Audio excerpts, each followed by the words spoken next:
And just to help us put that issue there into perspective, I'm now joined in studio by Tomkim Baraza, who is a teacher and also was part, I believe, of the teachers that were marking these exams. Many thanks for joining us this afternoon. Thank you, madam. All right. So let's just begin with that issue that KNUT is raising. Of course, we saw hundreds of thousands of candidates getting very poor grades in this particular exam.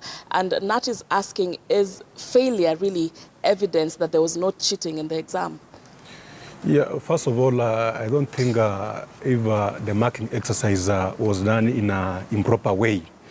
Maybe what they can do is that grading system, whereby normally in the previous years, after marking has been done, there is a panel which normally sits and look on how the students have performed in various subjects. You cannot have a uniform grading system. Right. Like, for example, in the whole country, Kenya, we don't have a single A in the English language. Right. And this one, you know, disadvantaged many students, especially those who want to go to international universities, whereby they are required to have all plain A's. Maybe what the best they can do is to look at various subjects on how they were performed and define particular grading system. But remarking, Like I don't think... moderating the subjects, the scores. System. The scores. But remarking, I don't think it would be right. Right. Yeah. And of course, what also they have raised is the issue of moderating the marking scheme. Yes. And maybe what the students, and in fact, even the parents would want to understand is exactly how even the questions were set, because if we have an average of E for all this, and in fact we Not have... average, a greater percentage of those students who sat for exams got D+ and below. Right. Meaning that they cannot go and train in any lucrative courses in the country. In fact, we have, because I have the figures here, 33,399 E's. Yeah, like those one for E. Yes. Cannot go anywhere. Right. No course they can be trained for. So KNUT has a point, because then it's like doom for these thousands of candidates. Yeah. Right? And you find that most of those students who got those E's will be desperate in life, and they may end up engaging in subversive activities. They are very much demoralized. Right. Yeah. The grading system, I fully support KNUT, but not marking. Okay. Because I believe marking was done in the best way possible. All right. Yeah, and the moderation of the marking. What is this best way possible? Whereby before the the examiners mark various papers, they normally go through the marking schemes. It is called coordination. And then after that, they mark what you call the dummies, whereby you can mark like a selected scripts, like 12 of them. You take like 2 days to go through those papers until you are acquainted to that particular marking schemes, and you moderate that marking schemes. Then they go live marking. So I believe all the subjects, they follow that particular procedure. All right. Yeah. So what would you say was the difference then this time from the other years with all these poor performances then? No, the difference came maybe in the processing of results. All right. As I told you initially, after marking, they go and sit down. That's NEC. Right. And you are told NEC was not involved in the processing of the results. All right. All the things were done at the Jogo House. That is the Minister of Education. So they involved the subject specialists, the chief examiners of various papers. Right. How was this paper performed? How can we create this? If mathematics, for example, we had so many students who scored below 60%. They can even say that anybody who scored 50% in mathematics is going to be given an A. So that did not happen. It never happened, because you realize that marking ended on 25th of December. That was on Sunday. Right. Let's say results were processed on Monday and Tuesday, and by Wednesday the results were ready. Since on so because Thursday of the morning, speediness then, it saw some of these procedures not being followed. The procedure were not followed. All right. And NEC was not involved in the processing of those results. All right. Yeah. And so many Kenyan children suffered because of that. All right. So and another thing, we have also to talk about the examiners who supervised, invigilated, and even the police officers, the principals who manned that exam. If they released those results within 2 days, and up to now, they have not been paid. So is that that's digital? Another. That's another question the teachers are asking themselves. We supervise the exams in November. We marked them, even those who marked them, they have not been paid. So yet they were told within a week after you finish marking, you get your money. So not everything was done in as speedy and efficient way that they just wanted to perceived. release the results. Right. They affected the teachers, the students, and most of the parents. Right. Well, just imagine you have a child who have taken him or her to school for 4 years, and he comes home with a D or an E. And that this was replicated in many families. Yeah. And then so, because NUT is calling actually for a total recall of these results, and you say that would be inachievable. So what would be a solution for this I've case? not said that it would be inachievable.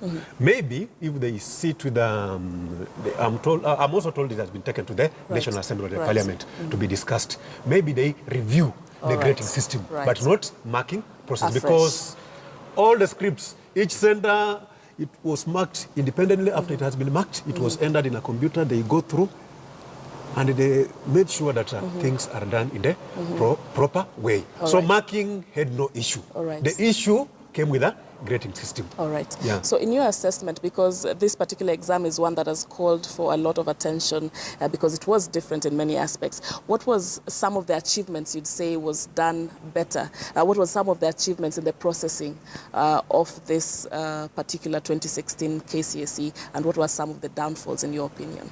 Yeah, some of the achievements which were made is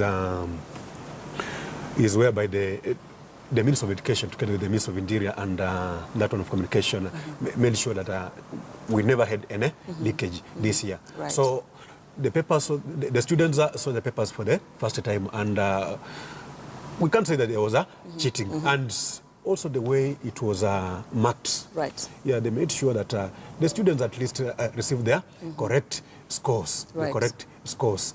But some of the demerits of this, the demerits of this marking process is that teachers, those examiners who were marking, were overworked. Right. They worked, some of the teachers worked 23 hours in a day. Like the last day which we marked, we woke up at 4 a.m. in the morning, we marked until midnight, then we extended until 3 is when the process, that's on Christmas Day. Right. So the commission just said, and of course teachers will be given. And in such conditions, you imagine that also there would be some sort of... yeah, I think because you're overstretched some loophole. The people are overstretched. And even in some centers like State House Girls, there was a teacher who marked a team leader, who marked and reached at a time. He never fared well. That is a teacher of Miranda High School who went home and died. Even some centers, some collapsed in their marking rooms. They were taken to hospitals. Right. So I think so those are some of the demerits. Marking period was too short. Right. And the learners, the examiners, were forced to mark those papers which they are supposed to mark for more than 20 days in around 10 days only. Yeah. All right. And then another issue that NUT raised was about the moderating of the marking schemes for the different subjects. The argument being that boys would generally choose the sciences, whereas girls would most of the time perhaps choose the social sciences, and that these two groups of subjects should not be marked the same, and that's why we saw boys performing poorly. No, we don't have what we call general sciences, and we only have pure sciences in high STEM school. Subjects. We have chemistry, biology, and physics, of which 2 of the sciences are compulsory in all schools, and these students were subjected under the same condition. Maybe what he was trying to mean is that in these subjects like mathematics and sciences, normally the grading system is normally lower than the humanities. That's exactly what. Yeah, the humanities. And was that the same this time around? The grading system. We are told. It's not facts, but you're just told it. So it's just a rumor that all the subjects were graded in the same way. Right. Like even A in mathematics was 80, English was also 80, CRE, history, and the other subjects. But normally, sometimes even you find even like chemistry, and A can be 50%. Can be 60, even if students have failed, because students really failed, it can be lowered even below 40. So then but it was not moderated. Right. Yeah. To call for that moderating of the different subjects. And I think that one disadvantaged so many students. Right. And more so, boys normally love those sciences like chemistry, biology, and physics. And those are the subjects which were performed poorly. And also you talk about also I think the handwriting also caused boys. Because most girls their writings are always, they have better. Right. And if somebody is training to mark for 20 hours, you have marked for over 20 hours. Some things, if you don't see, a boy might be having a point there, and you don't see and dismiss it. Yeah, because normally the papers which are remarked are 10% over the total number of scripts per particular center. Let's say, for example, we have 400 students in a particular center. Only 40 scripts will be remarked. And what was being done in many centers, the team leader tells the examiners, mark the first 40, or if there are 100 students, mark the first 10, then I go through. Then the rest, 90% of the students, they are marked freestyle. So somebody just mark the way he wants, and that one can really disadvantage the boys who normally have that bad handwriting. Okay, yes. So I guess right now what remains to be seen is how then the ministry will respond to this. Because you know, it has really affected so many students. It has really affected the country in general, because now no student in this country scored 84 points, all the points. Right. In fact, in English, I think we had only 3 affect the job market. Job market. They cannot go to those international universities like before, like Harvard universities. Right. Yeah. Right. Many thanks for joining us and giving us insights into this issue. Thank you very much, madam. And good afternoon. Thank you. We're speaking to Tomkim Baraza, who is a teacher and also was a part of the team of teachers that marked the KCSE exam of 2016 on that particular call that has been made by KNUT to have a total recall of the 2016 KCSE results. Let's move on now